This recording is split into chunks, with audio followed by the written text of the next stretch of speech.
What's so unique about the ecosystem here in Arkansas? You have so many great people all aligned wanting the same thing. What we know is if you put really smart people with great ideas and open hearts and minds into a confined area, that's when the magic happens.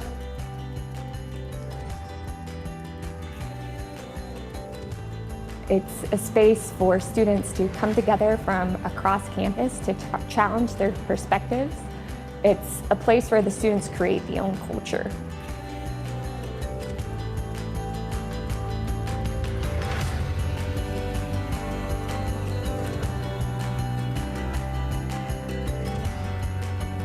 It's just so much fun to be a part of because you know you're building towards a bigger thing, a possibly launching that passionate idea into a business.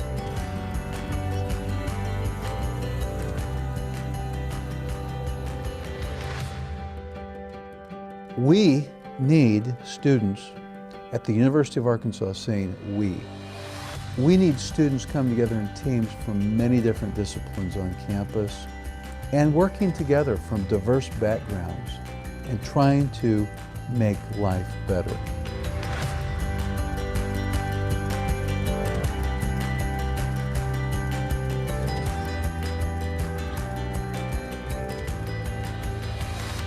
Our programs, our mentors are here to help them build teams, test their ideas, create real products and services, and when the time is right, launch companies. There's just an incredible ecosystem of support for this inside the university and across the state, all saying, don't wait, you can get started today.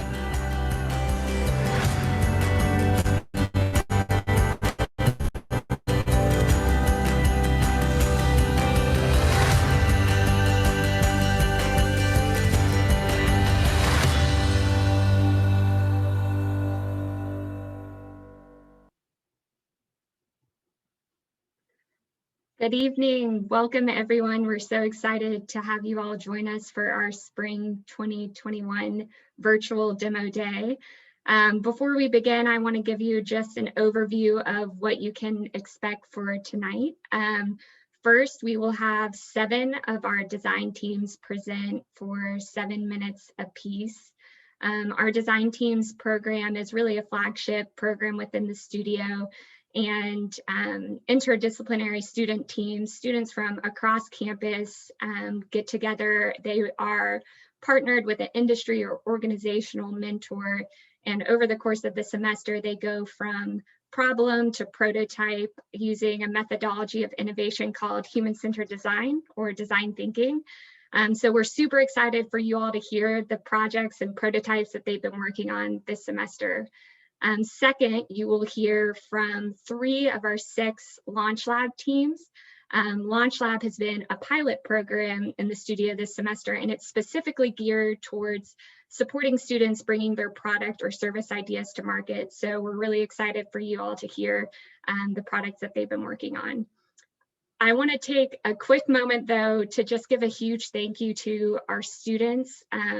We're so proud of the work that you've done this semester. It's been a weird year for all of us, but I think the way you all have really leaned in and your eagerness to learn and to try new things and to fail has been so inspiring to me, and I know to a lot of us here.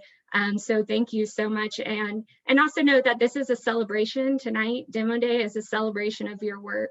And so on that note, participants here tonight, I highly encourage you to utilize the chat function.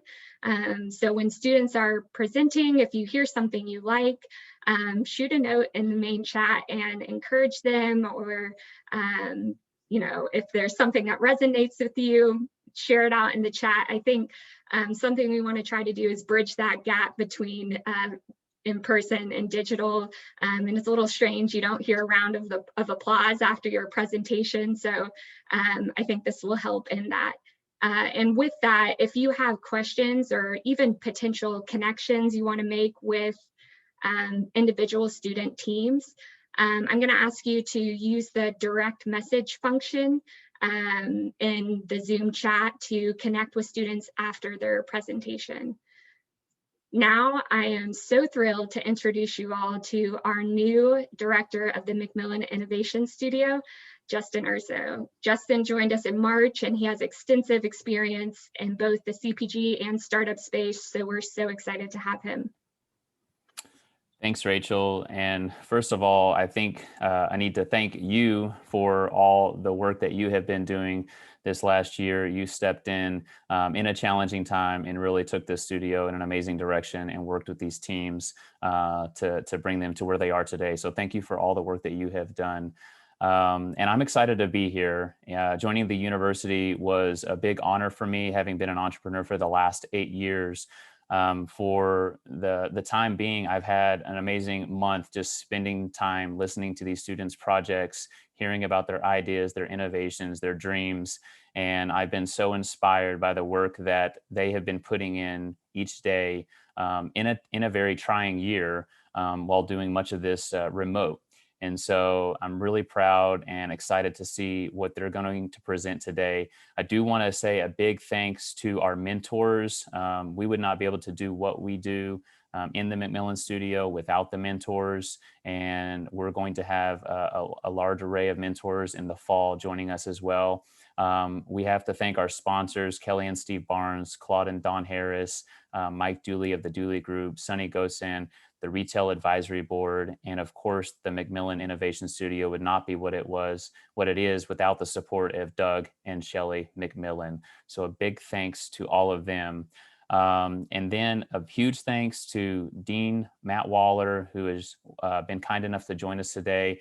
In my own entrepreneurial journeys, he has been a big supporter and advocate. He's been a huge supporter of the Office of Entrepreneurship and Innovation with the Walton College, and we can't thank him enough for the support that he brings to us. And thank you, Matt, for joining us today. And if you would, please welcome the teams and say a few words for us. Yeah, well, welcome everybody to Demo Day of the McMillon Innovation Studio. And Justin, of course, I've known you for quite a while. You're an alum. I am so thrilled that you are running the McMillon Innovation Studio. You've been committed to the university for years, even when you weren't employed here. And you've gained a lot of experience and knowledge in so many fields, including entrepreneurship and innovation.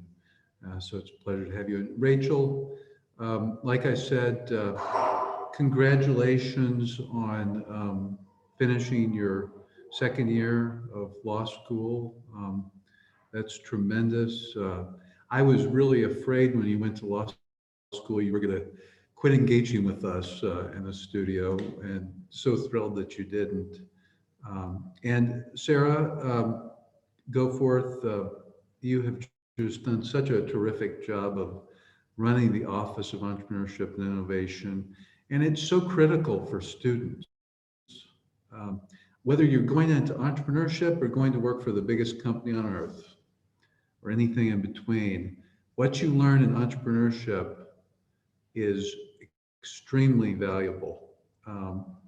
And of course, Deb Williams has been engaged for a long time as well, and she is really the force behind one of my favorite programs that we have, the Venture Innovation Program. And I've been thrilled to hear that it's growing in size quite dramatically. That's tremendous as well.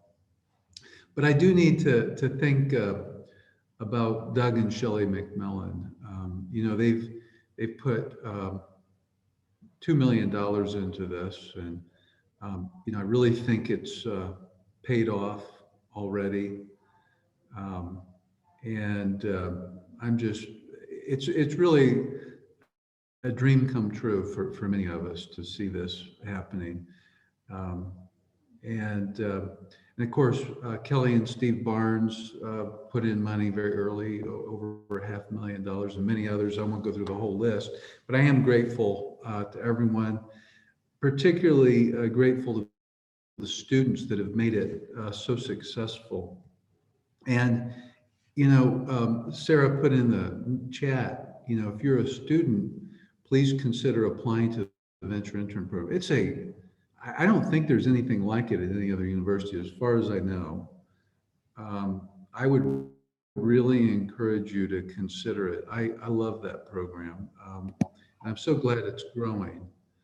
I've heard great things from employers and from students about it.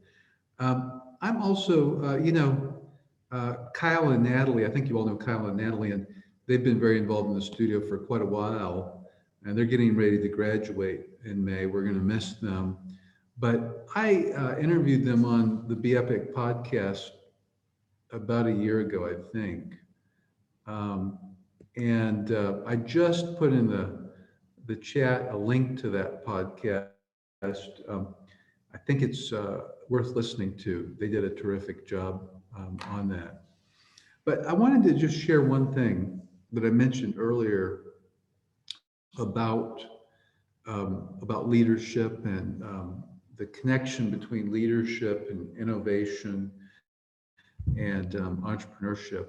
You know, there's a famous researcher and management guru by the name of John Kotter, and he's really well known for his teachings on change management. But one thing he said was that management is about dealing with complexity, and you deal with complexity through organizational structure, staffing, incentives, budgeting, problem solving, et cetera, et cetera. Whereas leadership is about dealing with and driving change.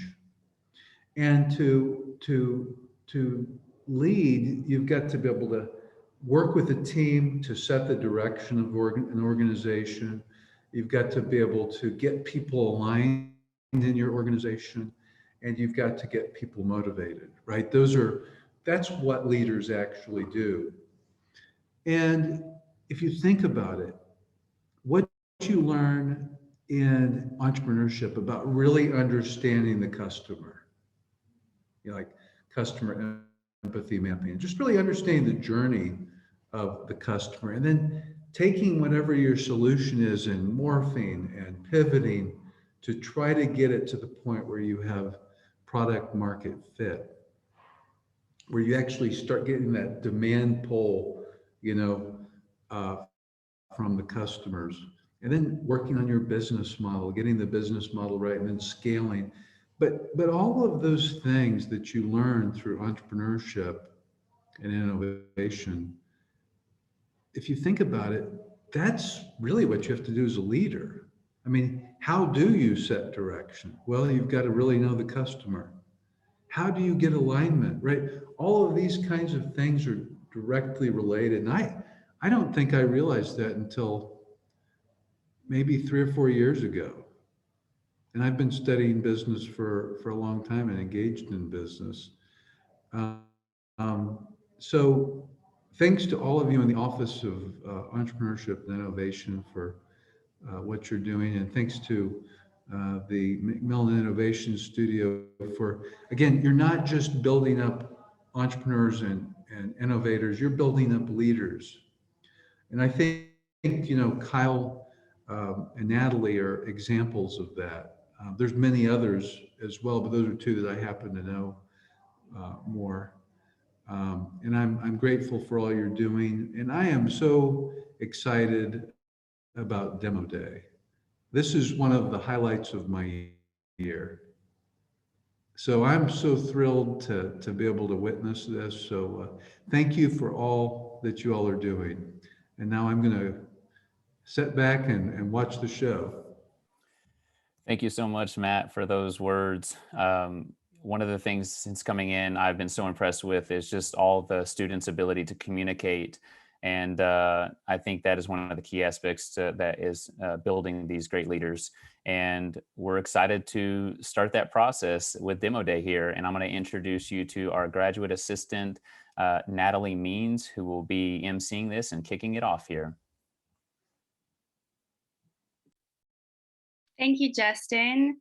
I'm excited to see all these presentations. We are going to kick it off with our first team who has partnered with the Office of Entrepreneurship and Innovation. So I'm going to kick it off to their project leader, Gabby Gifford. So go ahead and share your screen when you're ready, Gabby.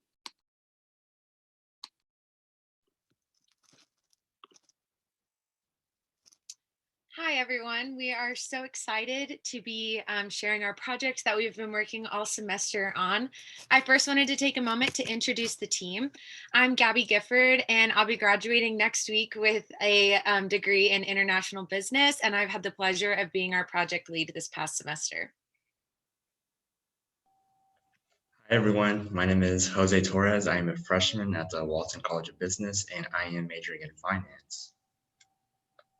Hi, everyone. I'm Ethan Potts. I'm a freshman biomedical engineering student. Hi, everyone. I'm Stephen Trin, and I'm a junior computer science major.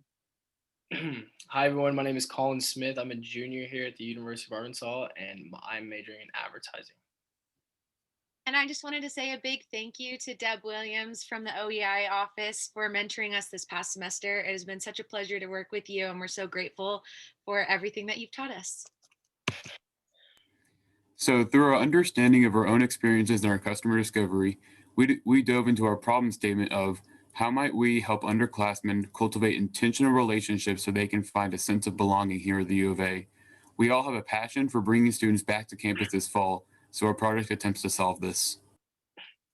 Meet Jake. The date is August 24th. He lives on campus, but instead of walking to class on that first sunny Monday morning, Jake simply hopped out of his bed, grabbed his laptop, and tuned in via Zoom for his first college class ever. A couple weeks in, Jake has barely met any friends, has spent majority of his time in his dorm, has yet to attend any campus events because there haven't been any, and he is starting to feel as though he doesn't seem to belong anywhere here at the U of A.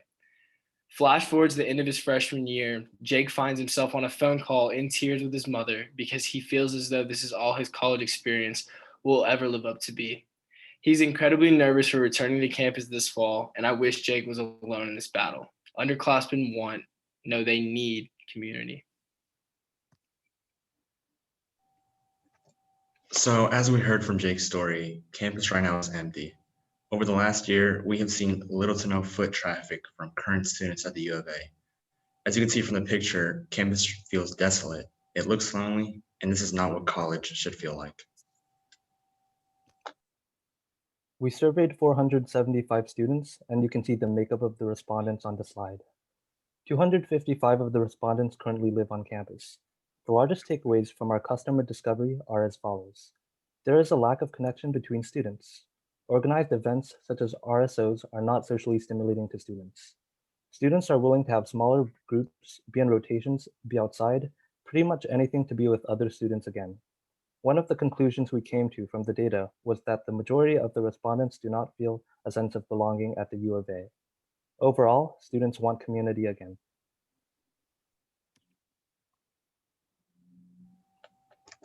So, if students are not on campus, then where are they?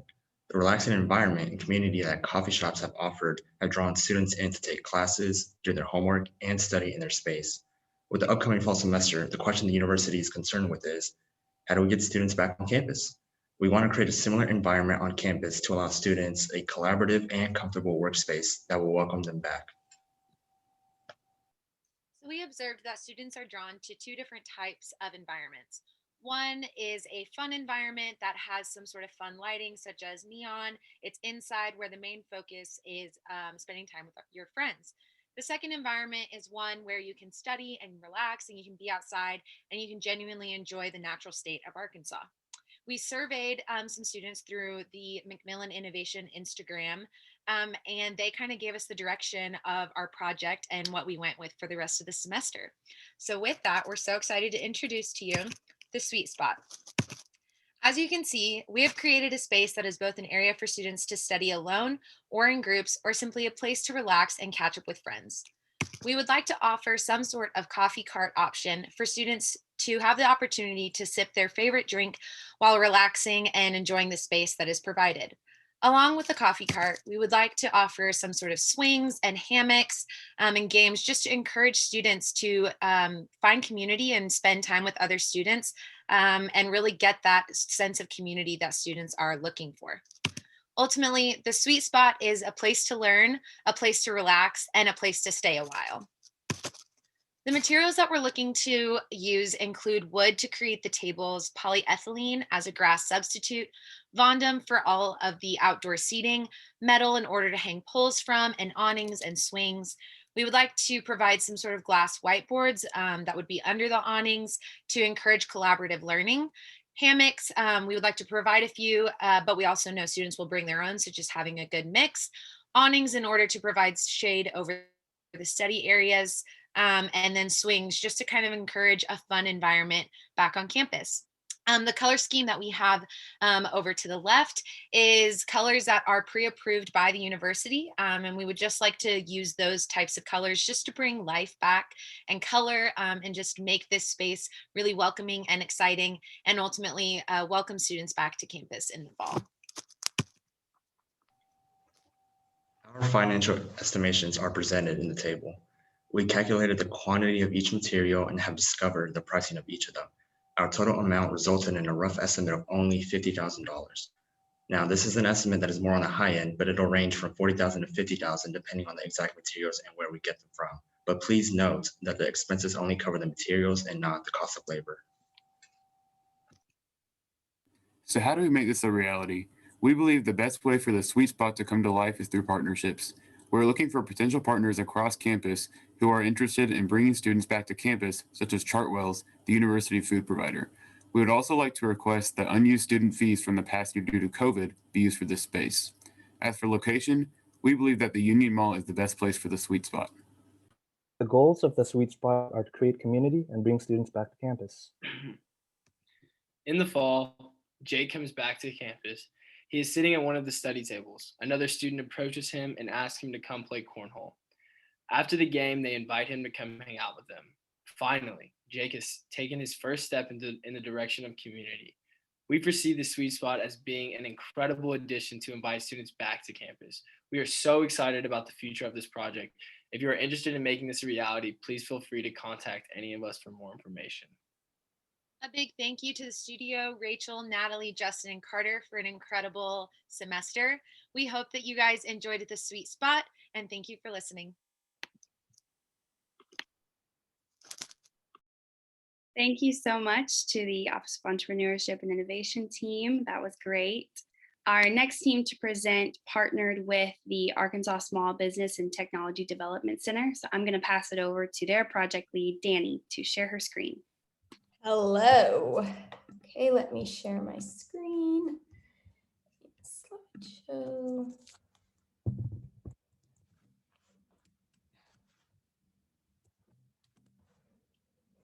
The most human trait is to want to know how.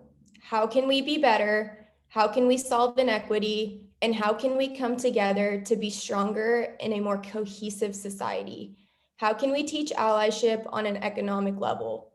Racial inequality is a prominent issue across all parts of the United States. Systemic racism and deeply rooted governmental bias have led to clear gaps in inequality across races.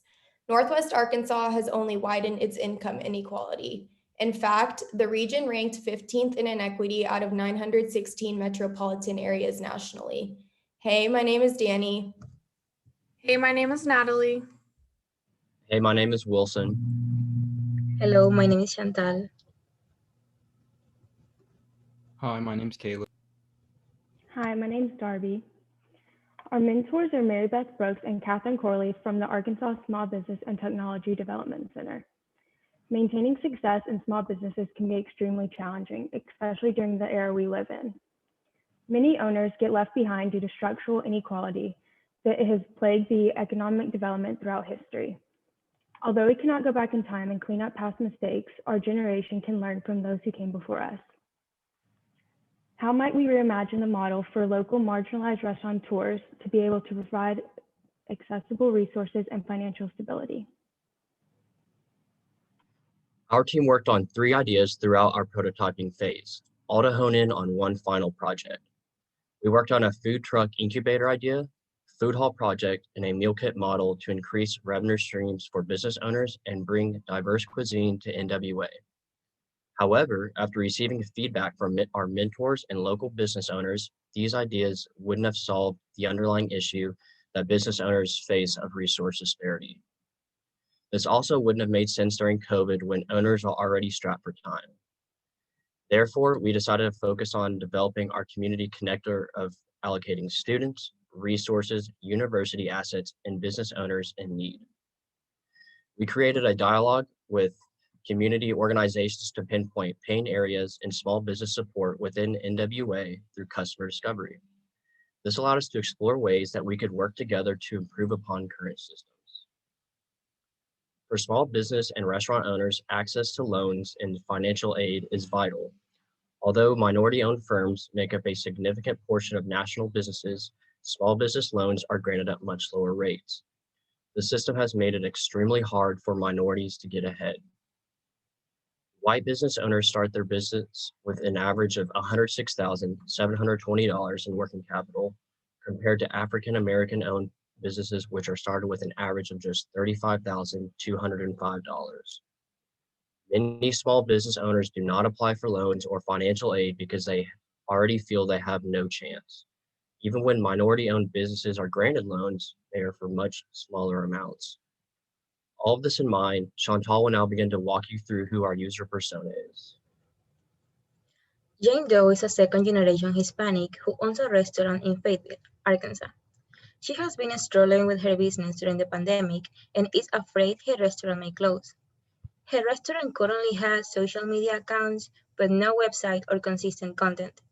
She is unaware of what resources there are for her to keep her business afloat and is reluctant to ask for help for fear of denial.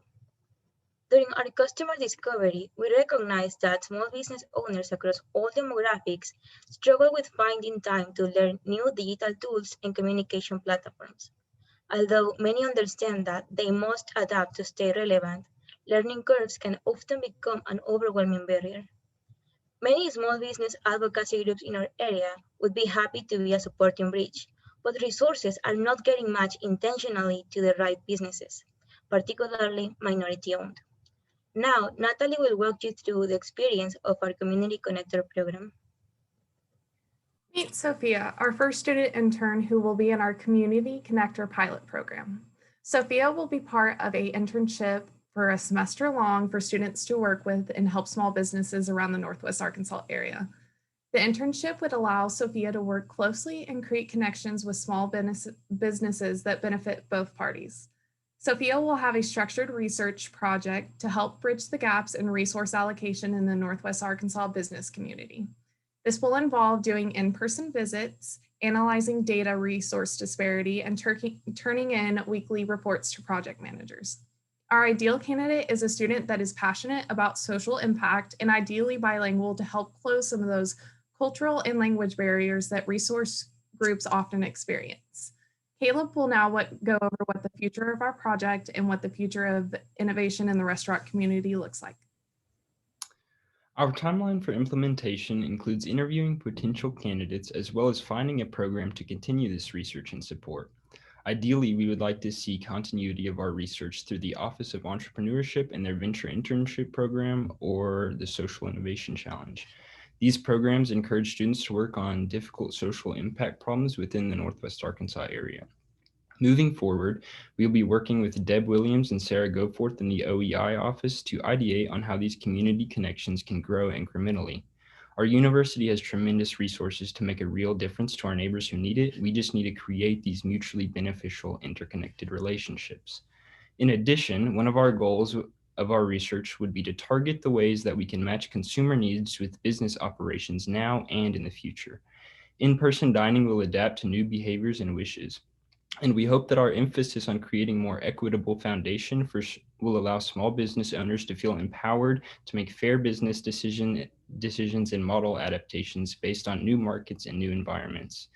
Through customer discovery, we recognize that consumers are looking for options that are healthier, convenient, of quality, and streamlined from order to purchase. Consumers will be seeking out experimental dining, outdoor offerings, unique menu items, and digital tools that aid in selecting different services our local businesses offer.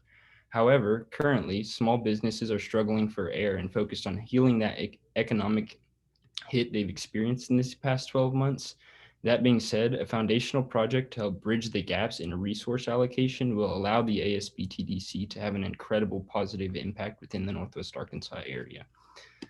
Finally, I'll pass it over to Darby to finish up some of our last thoughts. Overall, our goal is to come up with a solution that alleviates stress from the business owner while also giving the students the chance to work within their community. By funding this program, owners will learn valuable skills that can be used to improve business expansion. The community will feel empowered for fostering resource connections, and students will take home a unique learning opportunity from the opportunity of making an impact on the community. Thank you for listening to our pitch, and thank you to the McMillon Innovation Studio and ASBTDC for this opportunity.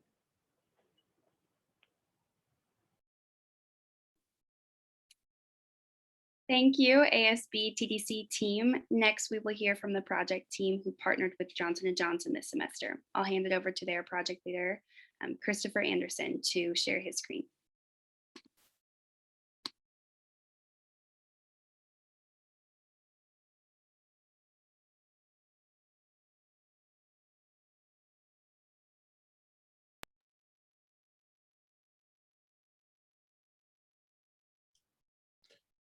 Hi, everybody. I'd like to introduce you to Pinpoint by the Johnson & Johnson team of the McMillon Innovation Studio. My name is Monica Uribe, and I'm a marketing major. Hi, I'm Toma. I study computer science. My name's Chris. I study in supply chain and minor in marketing. Hi, my name is Peyton, and I'm a senior mechanical engineering student. Hi, my name is Mackenzie Scott, and I study HR management. And I'm Sydney Busfield, and I study supply chain and sustainability. In September of 2020, Walmart presented its suppliers with a huge logistical challenge by increasing their service requirements and increasing penalty fines. Specifically, Walmart increased their OTIF requirements from 87.5% to 98%. With J&J's 2020 performance coming in at 93% OTIF, they were expecting a total cost increase of $4 million annually. Let's dive deeper to understand this problem. Now, some of you guys are probably wondering what OTIF stands for and what it represents. Well, in short, it stands for on time and in full and represents the supplier's ability to deliver products within a desired delivery window and at the full quantity that the buyer had ordered. Peyton gave a good overview of what OTIF is, and the 3 departments included in this process is order management, transportation, and distribution center personnel. What does the order process look like? So step 1, Walmart ordering department places an order with Johnson & Johnson to be delivered. Step 2, the order management team at Johnson & Johnson received the order and they check if everything is running smoothly. Step 3, after the order is received, next up is the transportation team. This is the first leg of transporting the products from SAP to the load center. Step 4, from step 3, the order is offered off to a bigger carrier. At this point, a carrier can accept or decline the order. Step 5, now back at the Johnson & Johnson distribution center, the order is being packed and filled and loaded on the truck ready for delivery to Walmart. Step 6, the carrier who accepted the order is now on their way to the Walmart distribution center. Step 7, the order is completed. We conducted the survey on 16 different workers from Johnson & Johnson Walmart supply chain team to identify the issues that are causing the OTIF rate to not be met. There were 2 key findings from our research. The first is that upstream issues that are the problems at the central distribution center level lead to the process failures at the endpoints. And communication delays within the supply chain team cause the process failures. Given these findings, here's our solution. Our solution is Pinpoint. Now we have a quick video demo for you to enjoy.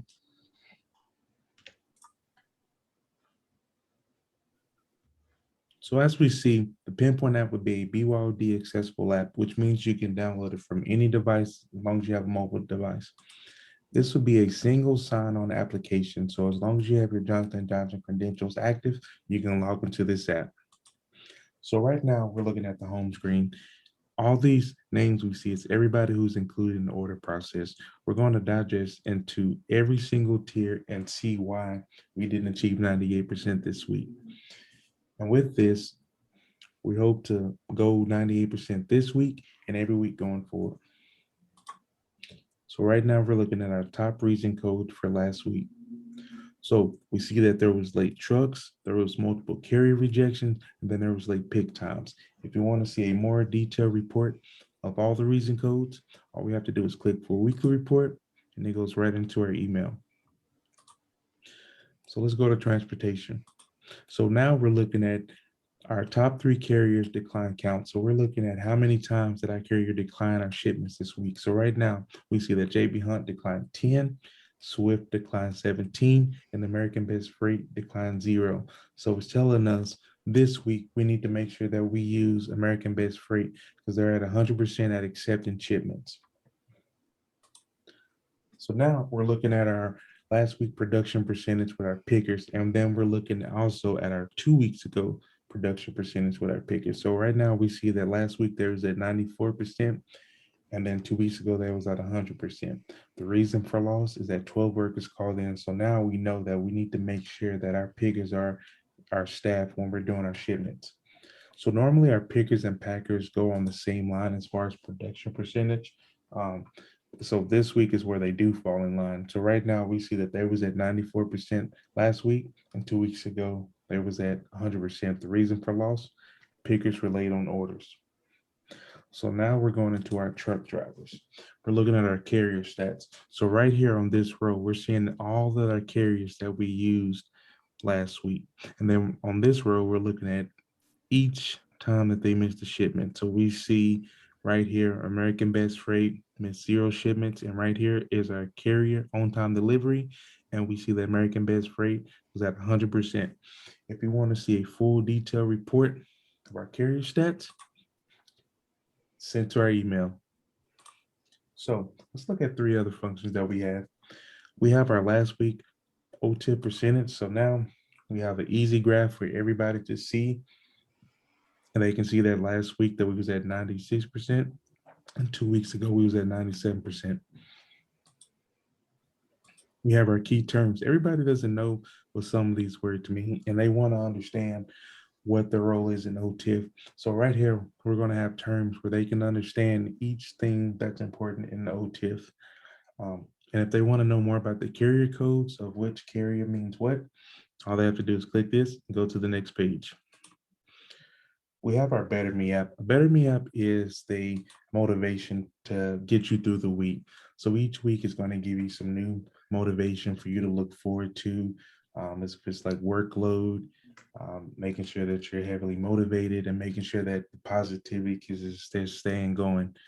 So with this, all these functions that we have, we figure that if we pinpoint the problem, we can make sure that we achieve 98% this week and every week going forward. Thank you. We'd like to thank our mentors, Kyle Hart, Chris Hamburger, and Ariana Tate. Without this, any of this would be impossible. So thank you guys. We'd like to thank our other mentors in the studio, and let's pinpoint the problem. Thank you guys. Thank you, J&J team. Next, we're going to hear from a team that partnered with Arkansas COVID, the School of Journalism, and UAMS. I'm going to pass it over to Juan Mendez, their project lead, to share his screen.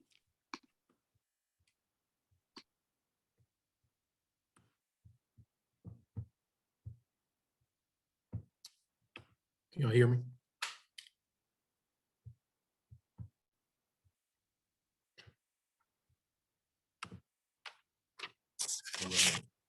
Good afternoon, everyone. I want you to take a second and think back to that moment you realized the pandemic was a very serious situation. Do you remember the emotions you felt as you began learning that crucial information to make the best decisions in order to keep yourself and your family protected? An estimated 230,000 Arkansans, member of our Latinx community, and who many times do not speak English, did not have this information readily available. What they found instead was contradictory information, misinformation, and a lack of resources to stay informed. Our problem How might we increase COVID-19 news awareness in the Arkansas Latinx community through outreach so that people are equipped with the most up-to-date information on the pandemic and vaccines? My name is Juan Mendez, and I'm the student project lead of the Arkansas COVID Latinx Community Outreach Project, and I'd like to introduce you to our team. Our team members, Ray Woods, Bhumi Patel, Mariela Estrada, Anusha Bhattacharya, myself, Juan Mendez, Dr. Rob Wells from the Journalism Department, and Dr. Claire Brown from UAMS.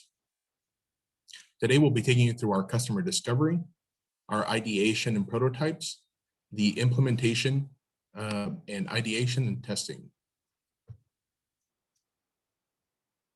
Our customer discovery. In our customer discovery, we found our qualitative data through different interviews with participants from the surveys. We conducted over 56 surveys, and we also conducted 17 interviews.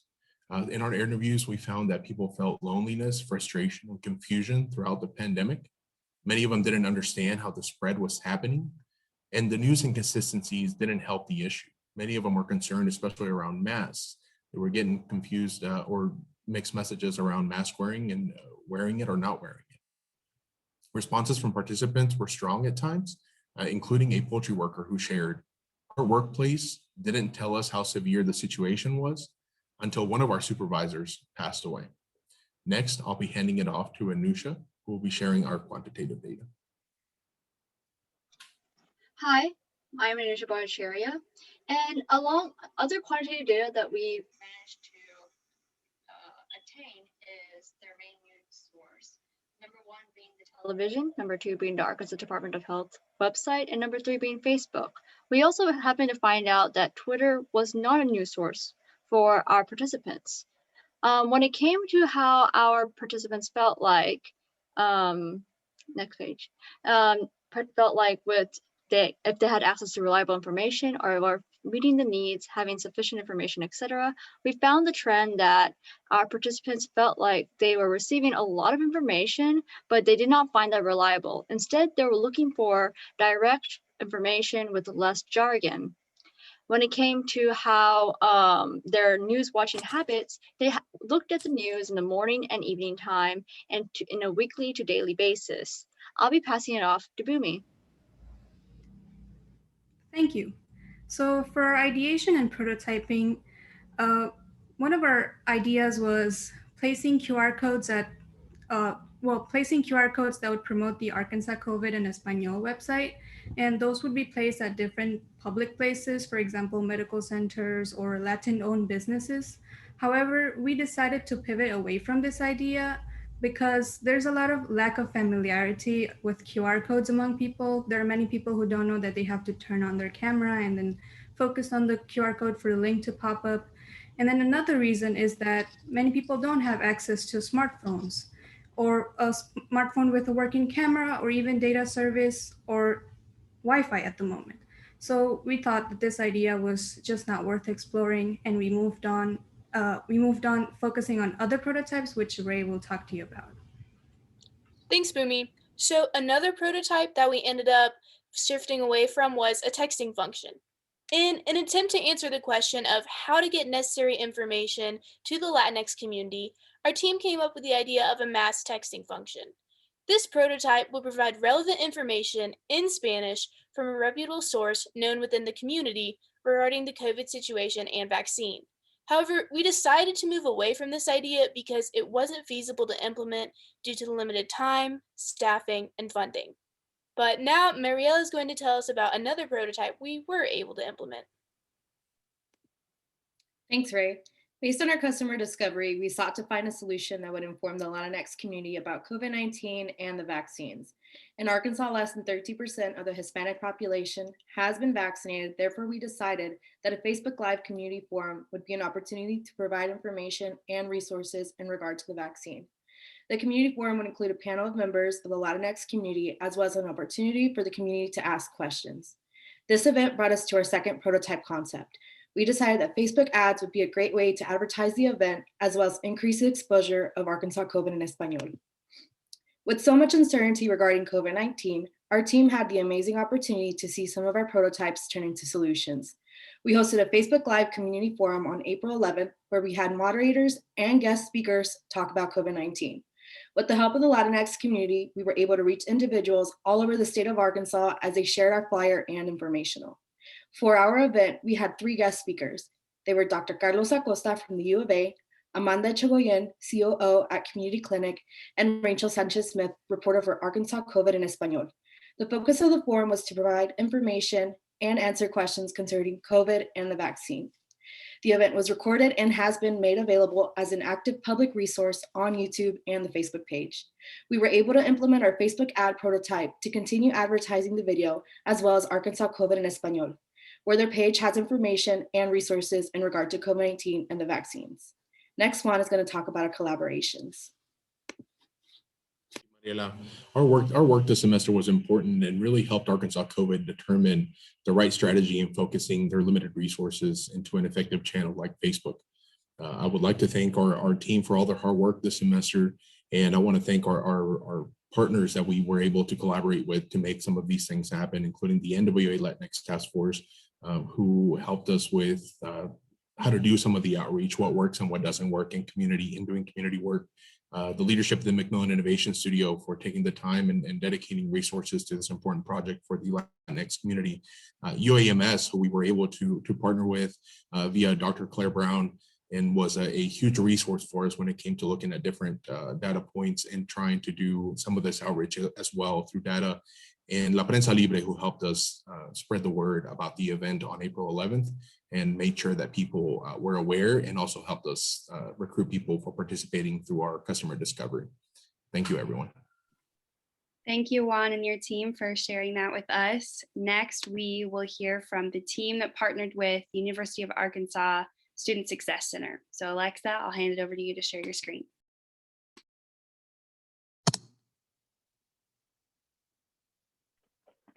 If you're a student, have you spent the last year struggling to keep up with the curriculum or connecting with other students? Do you feel unmotivated or stressed from a seemingly increased workload?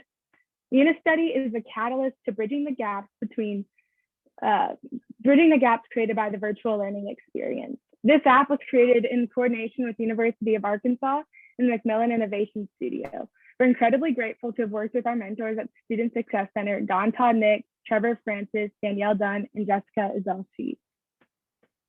Hi, I'm Alexa Deluge. I'm Brooke Lawson. I'm Jack Norris. Hey everybody, I'm Nadia Barbarawi. I'm Paxton Libby. And I'm Sheltwan Warren. And this is Madison. She is a second-year nursing student living in an off-campus apartment. Madison is nervous to start her first round of clinicals since she has not seen bedside manner firsthand. Having only had virtual training, Madison doesn't feel as equipped to start her professional career. As the school year moves on, Madison would anxiously wander through the library, hoping to spot an open study space. More often than not, all the tables were full, causing Madison to lose potential study time. So Madison, along with the 100 other students surveyed at the University of Arkansas, feel similar pain points. Some of these pain points include feeling unmotivated, disconnected, lonely, and a higher workload. As a team, we wanted to tackle how to better develop a digital learning environment that also fosters personal connection.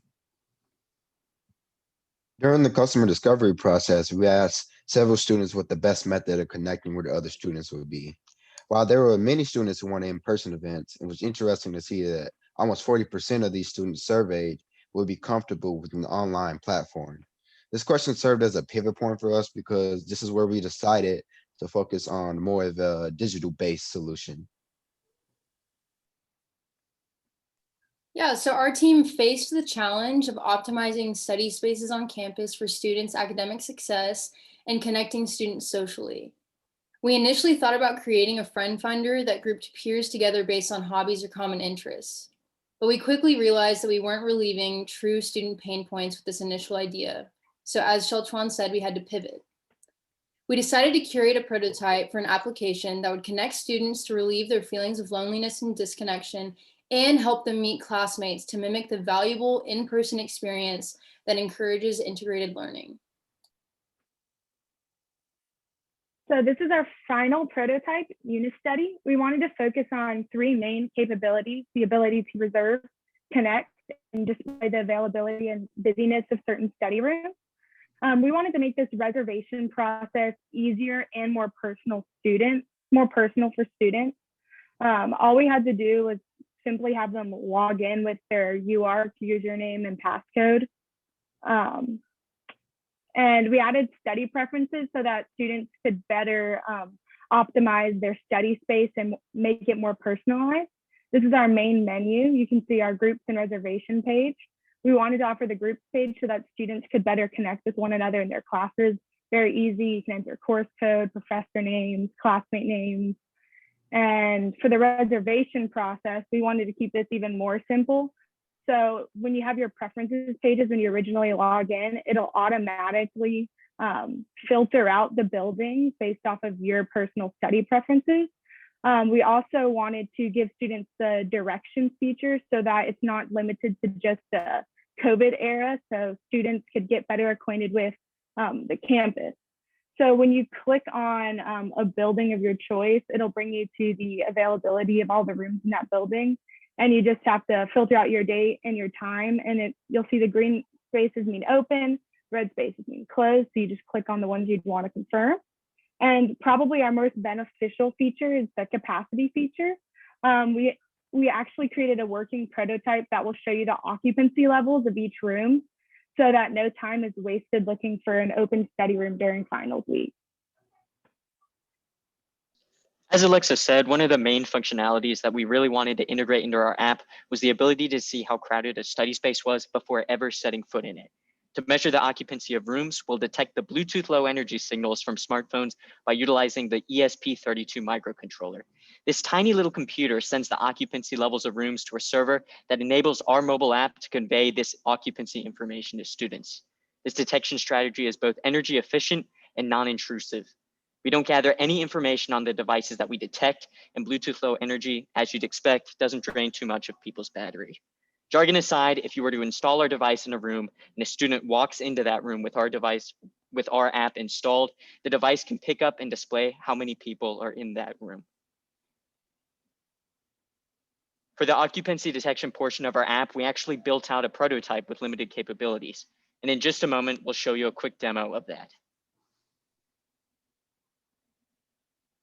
So you'll see that as someone enters and leaves McMillon Studios, our app updates accordingly. As Nadia, one of our team members, enters McMillon, our app updates to 1 out of 4 the capacity of the studio. And shortly, we'll see that as she leaves, it will update back to 0 out of 4. For those of you curious, our app is built out using something called React Native. It's a JavaScript framework that allows us to write one set of code that runs on virtually all devices, making changes and pivoting and functionality really easy. The applications of this technology don't end in the university sphere by any means. It has use cases that extend into areas such as public transportation, small businesses, retail, and so much more. University spaces at this point are really just a stepping stone. So, with the help of this app, Madison is able to connect with her fellow nursing majors to tackle difficult topics and practice hospital simulations together. Unit Study shows Madison rooms available on campus to study, and she and her friends never knew that they were there. Being able to see the availability of each study space, Madison is no longer anxious to go on campus and to study, that she knows she can find room with ease.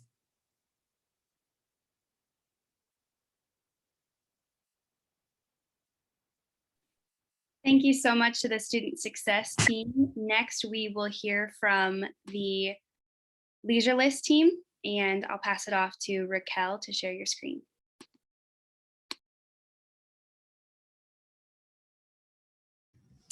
Hi, everybody. My name is Raquel Thompson, and I'm the project lead for the Harmony Consulting / Leisure List team. So without further ado, we're just going to jump right in. So this is my team here. This is Cullum Clampett, Carter Kirkland, Virginia Hammond, and Wenji Zhu. And we had the privilege of having our mentor be Jaren Naley this semester, and she was very, very helpful. So a huge thank you to her. So our problem statement this semester was, how might we help underrepresented communities feel valued, visible, and engaged in the Northwest Arkansas area? And in order to understand the solution, we decided to dive a little bit deeper into the problem itself. So as you can see, there is a stark lack of diversity here in Northwest Arkansas, and these are the demographics of the largest city in Northwest Arkansas, which is Fayetteville. And a lack of diversity can often lead to limited exposure to varying perspectives, which has historically led to harmful development of stereotypes and prejudice. When this occurs, barriers such as inequality for minorities often arise. The good news is that Northwest Arkansas's population is growing and the diversity is growing as well. This is great for Northwest Arkansas because diversity tends to lead to greater innovation and economic growth. So we want to make sure that we are creating a space that is equitable and inclusive as possible so that we can combat those issues I made in my first point.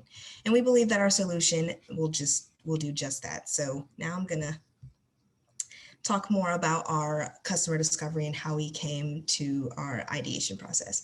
So we sent out a survey to residents in Northwest Arkansas. We got about 2,400 responses. And we realized that a lot of people genuinely felt positive about the area. About 87% felt included in Northwest Arkansas and 89% felt comfortable here. We did notice that there were two things that indicated inequality, which were language barriers and disabilities. So we chose to focus a little bit deeper on those two things in our solution. So when we did our interviews, we often found that the common takeaways were that when dealing with brands and organizations, people were looking for intentionality, internal diverse leadership and representation, and transparency and authenticity. And sorry about that.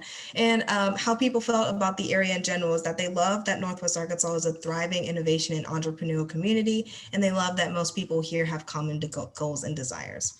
So now I'll pass it on to my teammate Wenji, and she's going to discuss our idea.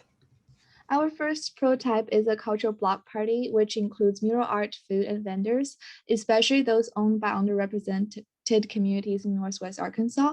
And this event is meant to unite the community and highlight the diverse voices. And here you see two layouts of our event in Momentary and Dixon Street. So while looking for organizations that could help us execute the cultural block party, we connected with Interform, which is an organization that fosters creative growth and change in Northwest Arkansas by providing resources and exposure to local artists, especially artists of the underrepresented community category. So when we contacted them, they told us that they were actually planning an event very similar to ours, and they asked if we would like to partner with them. So the event is called Assembly, and it's going to take place on Emma Avenue in downtown Springdale on May 29th. And we are very, very excited about this partnership, which my teammates Virginia and Cullum will go more in depth about. So our group would be over the food portion of the event, which would consist of local and diverse vendors, and a Tell Your Story tent where people can speak on their experiences. Our hope is that by providing this experience, the community will be able to see and engage with restaurants owned by minority populations, as well as share their experiences on life with diversity in Northwest Arkansas. I will pass it to Cullum to dive deeper into our Interform collaboration. We have thought through ways to eliminate language barriers through a menu translation software, created a plan for showcasing minority-owned restaurants, worked to ensure our event is accessible for those with mobility disabilities, and have intentions of utilizing university volunteer organizations to help execute the event. So as we continued in our discovery process, we realized that there was a broader need for support of small businesses who could be counseled in DEI initiatives within their own organizations. We also wanted to ensure sustainability in future endeavors like the event in May, while also helping to support and grow diversity inclusion efforts in the area. So our initial prototype led to the idea of our new business, Harmony Consulting, which my teammate Carter will discuss. Introducing Harmony Consulting. Harmony Consulting as a business accomplishes our goal by ensuring that small businesses are equipped to address diversity and equity needs in our community. Many small businesses can't afford for an in-house diversity expert, so this allows for a resourceful alternative. Harmony Consulting will also focus on supporting all underrepresented communities of NWA, ensuring equity by offering affordable resources and connections. Based on our customer discovery and the desire to have more companies in the area have internal leadership roles for diverse individuals, We also envision our team helping minorities gain leadership roles in the area through networking events and professional development opportunities. We believe all these services address major concerns and visions for improvement based on our customer discovery. We believe that Harmony Consulting can play a pivotal role in ensuring the diversification and growth of NWA. My teammate Virginia is going to talk about how we'd like to expand on this. So playing off of our event plan partnership with Interform, we still wanted to keep the interactive aspect of our idea with this new startup. So we hope to put on an annual event at the Momentary through Harmony Consulting. Maintaining the partnerships we've created this year with Interform, we believe that creating spaces and opportunity for exposure and collaboration, paired with a business designed to encourage and promote diversity and equity within small business, can serve as a vehicle for unity and equality in the Northwest Arkansas community. So that is our presentation. If anybody has any questions or comments, feel free to direct message me or email me at the email on the screen. And thank you so much for listening. Thank you, Raquel and your team. Next, we will hear from the team that partnered with Happy Egg. Haley, I'll let you go ahead and share your screen and get started.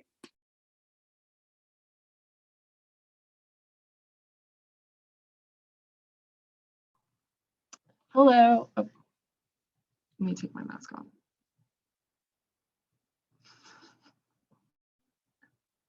Hello, my name is Haley and I'm here with my team. Oh, this is the last slide. I'm sorry. I don't know how to go back. Just give it away. Okay. Hello, my name is Haley and I'm here with my team, Annette, Ben, Kennedy, Matt, and Seth. Our industry partner this semester was Whitney Fortin with Happy Egg, and today we'd like to introduce you to the future egg packaging, Eggy. Have you ever found a cracked egg in a brand new carton of eggs? Maybe you got lucky and caught the broken one at the store, but maybe you didn't notice until you got home. How can you know the other eggs in the carton are safe to use? That's the problem we set out to solve. How might we reduce the risk with eggs so that home cooks are confident their eggs are safe to use every time? We surveyed over 1,500 people from all over the world. Most of them are female, most of them are between 24 and 50, and all of them eat or cook with eggs. And while 91% of respondents are confident their eggs are cooked safely, 67% of them worry about egg safety while cooking. When we dug further in individual interviews, we saw a few common themes. Consumers seem to trust eggs when they come from a neighbor or friend's chickens, but they don't trust things like expiration dates on store-bought eggs. How can they know for sure their egg is fresh and safe to use if they don't know exactly how it was treated once it was laid? Customers are worried about egg safety and whether their eggs are arriving home safely. Introducing Jeggy, a revolutionary way of keeping eggs cold and crack-free from farm to home fridge. Jeggy packages farm-fresh eggs in a food-safe gelatin that conforms to the unique shape of each egg, holding it perfectly and keeping it from developing cracks that could contaminate your cooking. An egg in a Jeggy box can be dropped from 8 feet and survive with no visible cracks. We chose the name Jeggy because it combines the two main ingredients of our packaging system, gelatin and eggs. The all-natural gel in Jeggy boxes keeps eggs colder than cardboard alone when transporting from store to home and when left out of the fridge. The gel is aerated to be light and to keep eggs fresh. Due to the insulating properties of the gel, a Jeggy box can be unrefrigerated for hours while maintaining safe egg temperatures, much longer than a traditional egg carton. This means local farmers can transport eggs in a Jeggy box without using a refrigerated truck for certain distances, saving money and energy. The entire Jeggy package is home compostable. The non-toxic cardboard is safe to put in a home compost bin or simply recycled. The gel is water-soluble and a natural plant fertilizer, so it can be placed in soil as plant food or simply washed down the drain. A thin film of bio-friendly cling wrap keeps eggs free of gelatin when removed from the Jeggy. This wrap can be easily separated from the gelatin and composted. You can feel confident that with Jeggy, you are not adding waste to a landfill. Our first solutions focused on informing customers about the risk of egg safety, but we soon realized that this did not solve the underlying problem. Eggs keep getting cracked on their journey from the coop. The egg carton has hardly changed since it was first introduced in 1927, and we believe Jeggy is the 21st century solution to egg transportation. Compared to a styrofoam egg carton, Jeggy stands above by insulating eggs, conforming to egg shape, protecting eggs from cracks, and providing a 100% compostable option. With the increasing importance being placed on sustainability, both in packaging and overall supply chain, this product directly appeals to consumers. Jeggy is a solution for egg manufacturers like Happy Egg as an alternative to traditional cartons. Eggs are placed into the Jeggy at the normal packaging location, then transported to stores for sale. Our innovative design will differentiate existing product lines, catching the eyes of consumers as they walk down the store aisle. And with 60 extra square inches of exterior surface area on the packaging, there's plenty of room to distinguish a brand. Jeggy is currently 70 cents more expensive to manufacture than traditional egg cartons. However, Jeggy requires less refrigeration than traditional egg cartons and can reduce waste from unrefrigerated and cracked eggs. It will also be much cheaper for eggs to be transported locally by dry freight rather than refrigerated freight. When you consider that this is a premium product that prevents broken eggs and assures customers of safe eggs, the benefit is clear. The brand loyal target market of this product places importance on environmentally friendly products. We predict that there will be customer growth rather than loss due to the never before seen egg carton design. We hope you're as excited as we are to see the future of egg packaging, and we can't wait to revolutionize the way you look at eggs. If you have any questions, please feel free to Zoom message anyone in this group or email me, Haley, at the email on the screen. We'd like to thank our industry mentor, Whitney Fortin at Happy Egg, for her advice, guidance, and the opportunity to tackle this problem. We'd also like to thank Rachel Sullivan and the McMillon Innovation Studio for the resources and learning we've gained this semester. Thank you. Thank you so much to the Happy Egg team. Now we're going to move on to the portion where we hear from the Launch Lab team. So the first Launch Lab team we'll hear from is the gas pump project. So Mary, I'll hand it over to you. Hi, good evening, guys. I'm going to share my screen right now. Do y'all see it? Okay. Julie, are you there? Yeah, I'm ready. All right. Okay. Hello, everyone. This is the Gasoline Runoff Project. I'm Julia Davis, a junior management major, and presenting alongside me is Mary Pham, a sophomore information systems and supply chain major. So we started this project with the goal of solving the fuel leakage problem that occurs after you fill up your vehicle and drips of gas fall onto the ground. And so first we wanted to understand the effects of this spillage. And so we started this project doing in-depth research on this leakage. So we narrowed it down to three main issues with gas spills. First is environmental harm. So the gas evaporates into the air, and when it rains, it seeps into the surrounding soil and groundwater. And so the second effect is the cost to gas stations. So on average, it costs about $6 to $10 per spill, with hundreds of these small spills occurring across gas stations every year.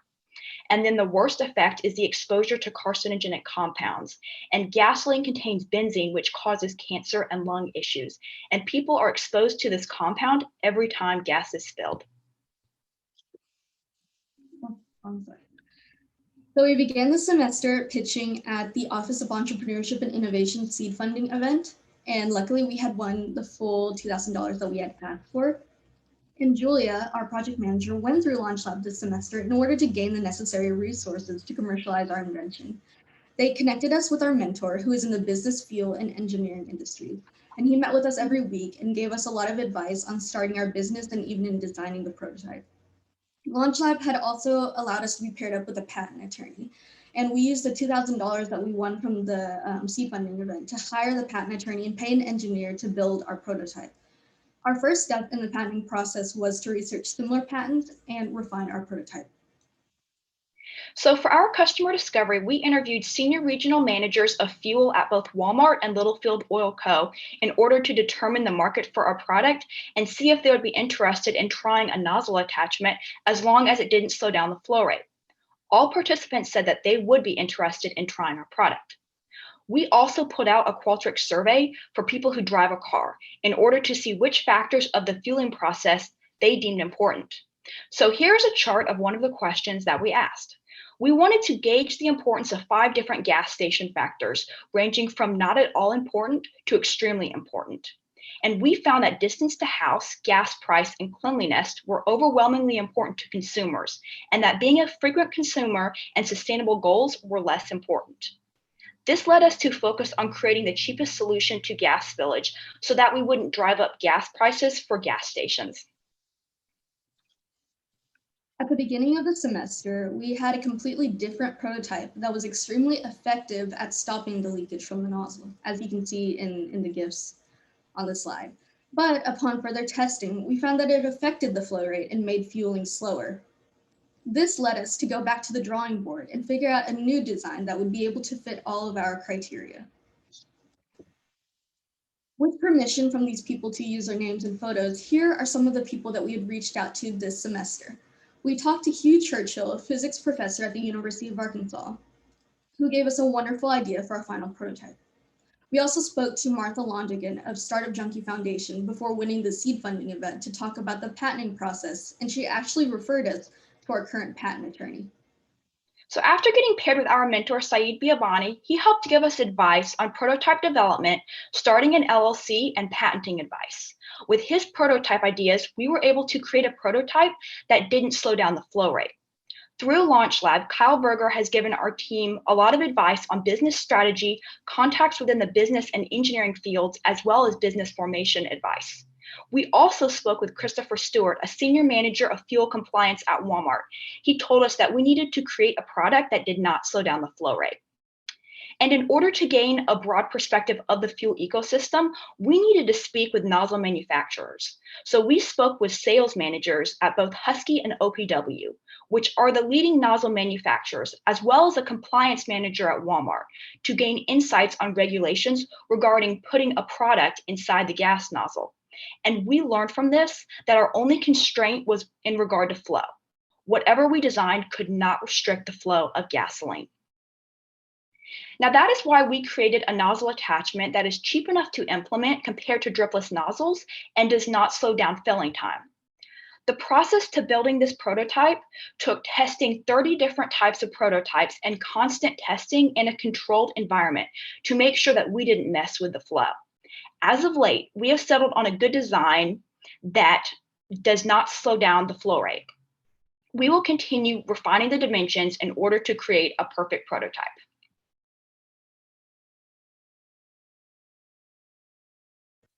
As for the future of this project, our main plan is to keep refining and testing our prototype, create a business entity, patent our prototype, and then sell it off to a bigger company.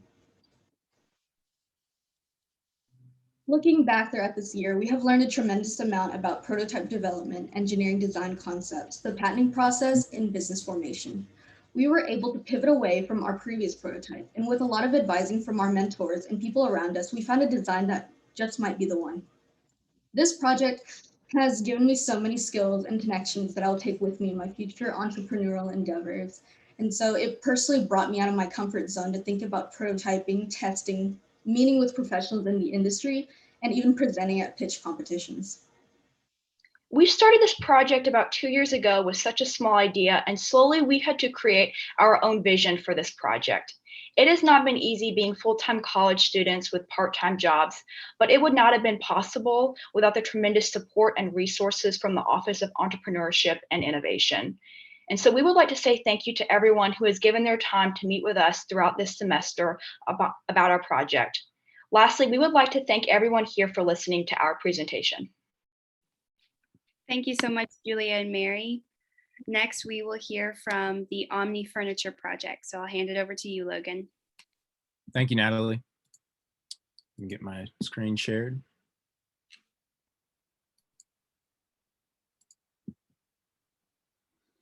Awesome. So it's an honor to be a part of the Launch Lab pilot series this year and to present Omni for this year's demo day. My name is Logan White, and I'm currently a junior focusing on entrepreneurial studies and minoring in information systems and marketing. I'm joined today by Davis Hogue, who is the co-founder of Omni.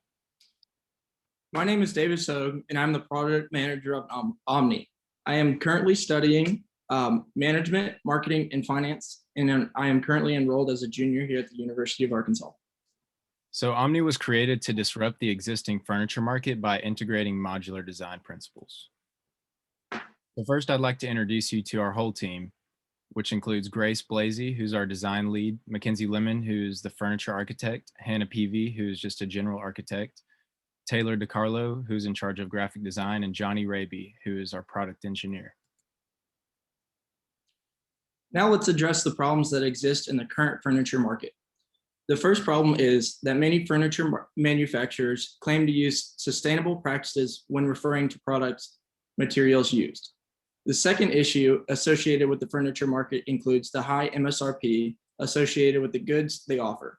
This is likely due to the high lag time for reoccurring customers to purchase a new and different item. The third problem is that the current market is dominated by static furniture. Omni defines static furniture as a piece of furniture that serves one purpose, meaning a desk can only be used as a desk. Other issues include lack of general customability, difficult instructions regarding assembly, and the trivial problems associated with transporting furniture during a move. So to solve these problems, Omni will first source high quality materials. Currently, we are researching various high quality sustainable materials and construction methods to increase the average lifespan of our products to be used again and again. The second solution considers cost effectiveness. Omni products are to be price competitive for the kit products we offer. The benefit of Omni products is the ability to reconfigure the modules that are included in each kit into new furniture pieces or expand existing configurations. And lastly, we want to offer limitless customization. Omni breaks the barrier of static furniture by allowing users to manipulate and reconfigure their Omni products countless times. The underlying magic of Omni is comprised of three different module categories. The first is the Omni bracket, which serves as the connection modules that maintain structural integrity of all configurations. There are 8 configurations of the Omni brackets, all of which serve unique structural purposes and can be applied in various scenarios. The second, the Omni bar, which are the beams that interface with the Omni bracket modules, and together they form structural frames. And the third and final module is the Omni panel. The Omni panels are essential panels that cover open faces of the frame created by Omni brackets and Omni bars. There will be both functional and decorative Omni panels upon release to meet consumer needs. All 3 of these modules are included in every base kit offered on our e-commerce site. Additional modules can be purchased a la carte to expand existing kits. And as you can see right here, this is what the Omni bracket would look like. And then these are the Omni bars. So now to talk about our business model. Omni's early stage business model is broken into 4 pillars. The first pillar is our growth strategy. The expansive modular system allows Omni to offer new products and accessories to the existing ecosystem. For example, this may be new modules to increase consumer customization, such as organization modules, or electrical modules, or aesthetic appearance modules. These are sold a la carte and integrate seamlessly with existing kit products. The second pillar is our competitive strategy. Omni will have a competitive advantage over the intellectual property rights of our modular ecosystem. This allows for the potential of licensing our modules to existing furniture manufacturers or vendors to create their own add-ons. We will maintain rights on brackets, which will increase direct sales for our starter kits and increase royalty rewards by third-party manufacturers. The third pillar is our market segments. Omni is anticipated to be segmented into 3 primary markets, the first being business-to-business sales, the second being business-to-consumer, and the final being our certified secondary market at a future date. We will be able to repurchase used Omni products and grade them based on condition. The goal is to keep our products from entering landfills and to be repurposed through the supply chain at a discounted rate. And the fourth and final pillar is our value proposition, which is derived from maintaining proper intellectual property rights on our products as well as licensed ones. Any expansion of an Omni system base kit generates additional value to us from revenues on a higher margin accessories. The first segment, business to business. Omni's business-to-business distribution will consist of designing modular displays that allow retail partners to configure store display units dependent on their seasonal or promotional needs. Planned products are grocery and product display units, store shelving units, wall organization units, and end cap display units. So this is a sample we made, obviously for Walmart as just a sample product. Our most anticipated segment to enter is the consumer line of Omni products. So this would include desks, beds, seating, including couches, benches, and chairs, storage solutions, outdoor furniture, and in the future, structural applications such as pergolas, mezzanines, and grill stations. Omni's marketing strategy. Omni's short-term marketing strategy foundation is based on satisfying the needs of our minimal viable audience, which has been identified as Minimalistic Mike. Minimalistic Mike would be male, approximately 20 to 30 years old, has a median income around $50,000 to $75,000, lives in an apartment or a condo style housing. Minimalistic Mike classifies as an innovator and early adapter within our innovation adoption curve, and will promote our Purple Cow brand naturally through social media interactions, website shares, and word of mouth marketing. Once the early adapter and innovation stages have been satisfied, additional personas will be identified and targeted through the same strategy. This will include Aesthetic Ann, Setup Sam, Techie Trevor, and Productive Pam. So to view the competitive landscape, Omni expects to have 4 main competitors, which includes TojaGrid. They specialize in modular pergolas. Burrow, who does washable couches. Lovesac, which does modular, not as similar to what Omni is proposing, but modular furniture, and IKEA. So to the right, we've created a product positioning map to show the competitive landscape. The management team. Omni's management team currently includes Logan White, the founder, and Davis Hope, the co-founder, who both play a pivotal role in Omni's success. Tasks are shared between management where all individuals are responsible and accountable. Information transparency to all employees, no matter their role within Omni, is the type of culture we wish to establish in the future, which will keep goals aligned and productivity rates high. There are 3 initial key metrics that Omni will focus on. The first key metric will be our GMROI, which will be essential in understanding our inventory profitability with regard to our inventory turnover ratio. This metric is essential in assessing the early production runs for Omni and how profitable our inventory will be with respect to solvency. The second metric will be our average sale, which is critical in understanding what Omni customers purchase and how they purchase. This will give us better scope of projected inventory capacity that is matched with demand with the goal of keeping overhead low. And the final metric will be our customer acquisition cost. We will need to know how much it costs to convert new leads into first time, second time, and third time returning customers. This will open opportunities for price-related promotions and reward systems for loyal customers. Thank you to the Omni Furniture team. Because of time, we've hit 7 minutes, so we're gonna go ahead and head on to our last team to present. Thank you. Sustainable Concrete is our next project, so I'm gonna hand it over to Madeline to share her screen. Hi, everybody. How are y'all doing? My name is Matt Heel, and I am here today to get you all excited about sustainable concrete. Before we fully dive into the project that I have been working on over the past couple of semesters, I'd like to introduce a little bit more about myself. I am from Austin.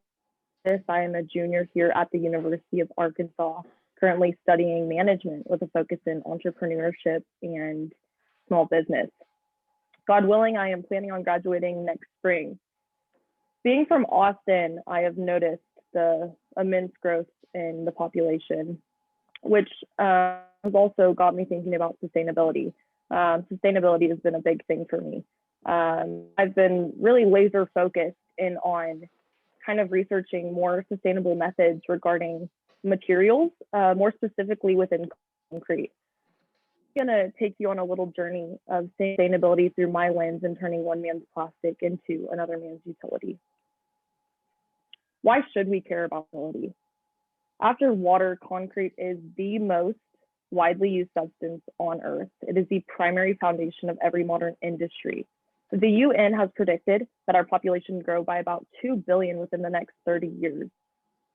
That's 2 billion more people demanding this infrastructure. And with our current production methods of concrete, it's just simply not sustainable. For example, in India, they are facing a sand shortage right now, and sand is one of the primary aggregates in concrete mixtures. So they are being forced to turn to more innovative and sustainable methods in producing concrete, incorporating plastics into their roads. Here's our problem. We have this growing demand for infrastructure. Not only has this increased the need for concrete production, but this has led to the depletion of those natural resources such as sand and our landfills at a premium. This is where I come in with my solution. It's that utilization of recycled plastic granules and fly ash, which is a byproduct of carbon emissions, to replace sand in concrete as part of sustainable design. Not creating a modern juxtaposition in structures and destruction, but it's alleviating some of that negative connotation within the construction industry. For those of you not super familiar with the basic composition of concrete, I'm going to give you a little bit of some background. So we have our basic water, air, Portland cement, and then we're getting into our natural resources, such as those coarse aggregates, which is those larger pebbles and rocks, and then the fine aggregate here, which is the sand. And that's kind of what we're focused on, which makes up almost 50% of the mixture. Here is my composition.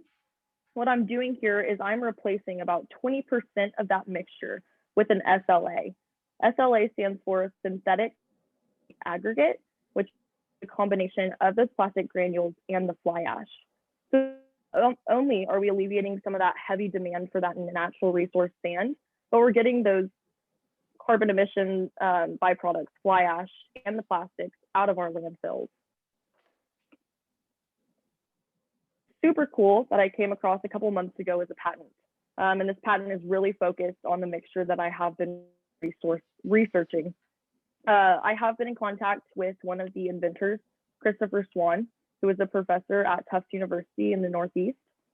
And he's super keen on the concept of commercializing this. However, you know, this patent was made in 2001.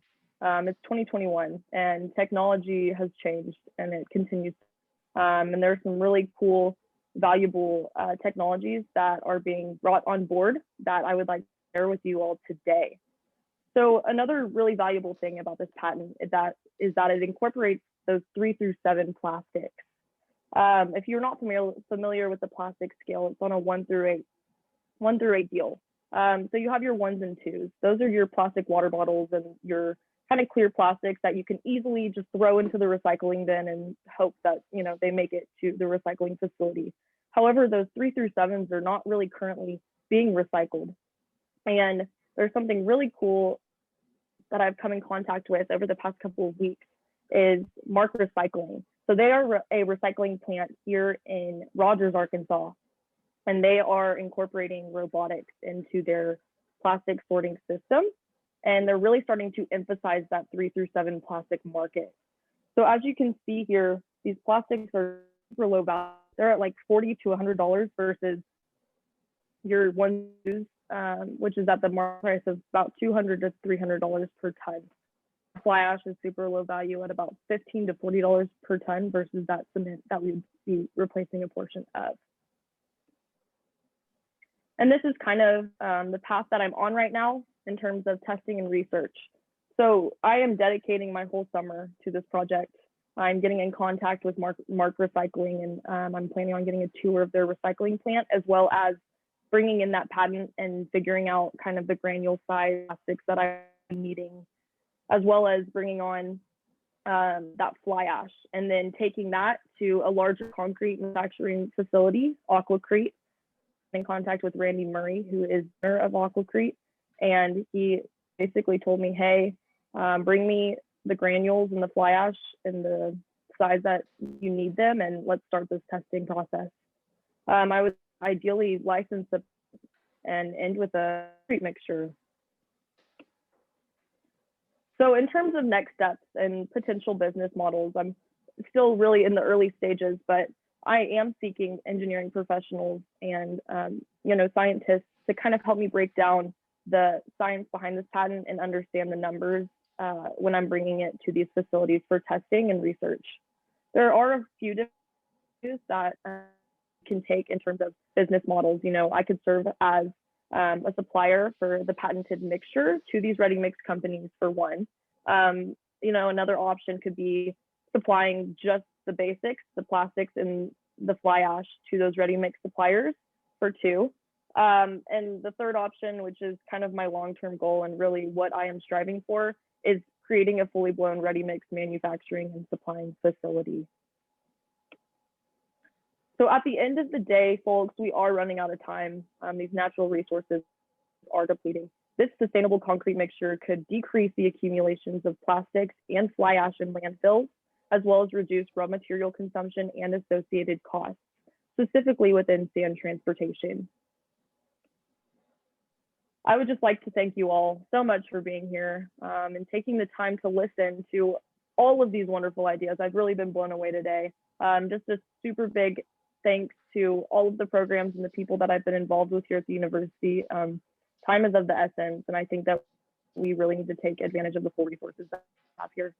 So thank you. Also contact me. There's my phone number and my email if you'd like to reach out with any questions or comments or connections.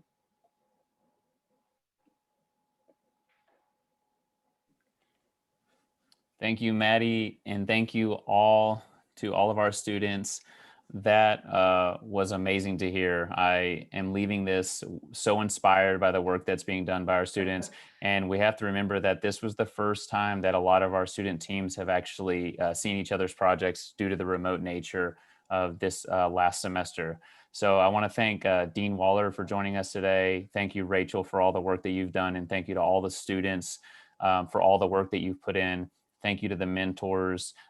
We've had so many projects, from diversity and inclusion to sustainability to the student experience, to product innovation. We're touching so many things within the McMillon Innovation Studio.